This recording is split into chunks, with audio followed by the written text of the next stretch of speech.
8, and it was all the stars were playing. So that's a good sample size for this team. But the one, I don't really have a question about this, but a lot of people bring it up. James Harden and Chris Paul in the clutch.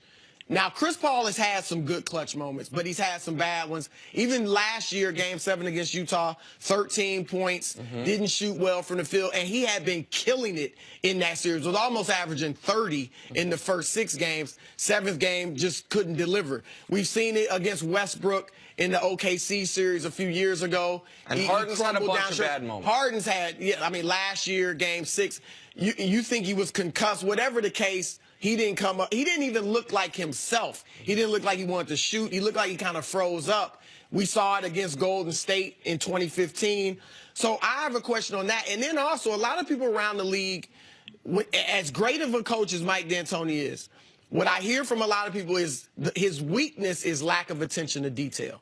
And when he had those Phoenix teams, when they got beat by San Antonio a few times, it was always the messed up rotation, a turnover at the wrong time, some lack of execution, where San Antonio did not make those types of mistakes, and Phoenix did. Even guys getting off the bench, but that, during the scrum, they got guys suspended. Do you think that could come criticism's fair? Let me say this.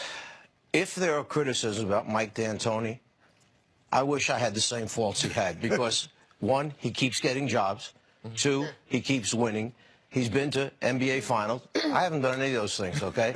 And Mike D'Antoni does what he does so well. Think about who brought this system that we see right now to the NBA. Do you remember the old Denver teams? Okay. Oh, yeah. All of a sudden, like this, they're terrible. Watch them.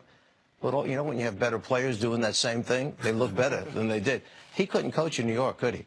I wonder why. Right. Why couldn't he coach in New York? They didn't have the right guys, okay? You can mix that thing up, but it's got to be the right mixture together. I'm giving them a 30% chance to beat Golden State. What do you say, percentage-wise?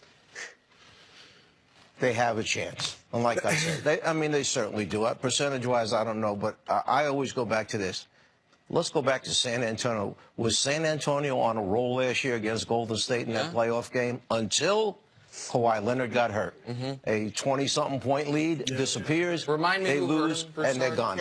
Oh, Zaza. He can talk about that, too. He wants Zaza out of the league. The one thing and the one reason no one's worried about Golden State is because we all truly believe that when it's time for them to play well, they'll play well. When it's time for them to step up, they'll step up. When they need to switch into a higher gear, they'll switch into a higher gear. They know when they need to.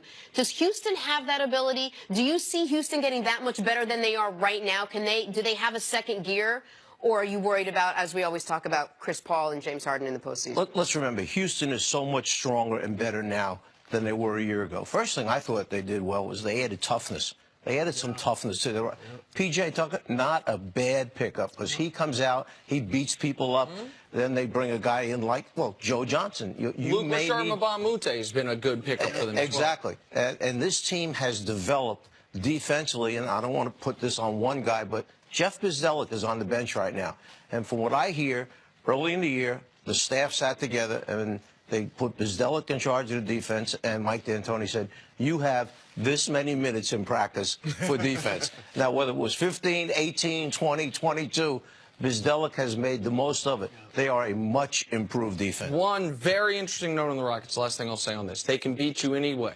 They have 2 winning streaks this year of 13-plus games. Micah Adams tweeted this out yesterday. It's unbelievable. Their first 13-game winning streak, they had the 5th fastest pace in the league. The current 13-game winning streak, the slowest pace in the league. So if you want to grind it out and slow it down like San Antonio might in the series, we can beat you that way. You want to go up and down the court like we know Golden State will, we can beat you that way as well. This is as complete of a team as we have in the league outside of possibly Golden State with its 4 Hall of Famers. All right, Coach, stick around. Coming up, is there cause for concern with the Cavs barely beating the Nets last night? That's next on First Things First.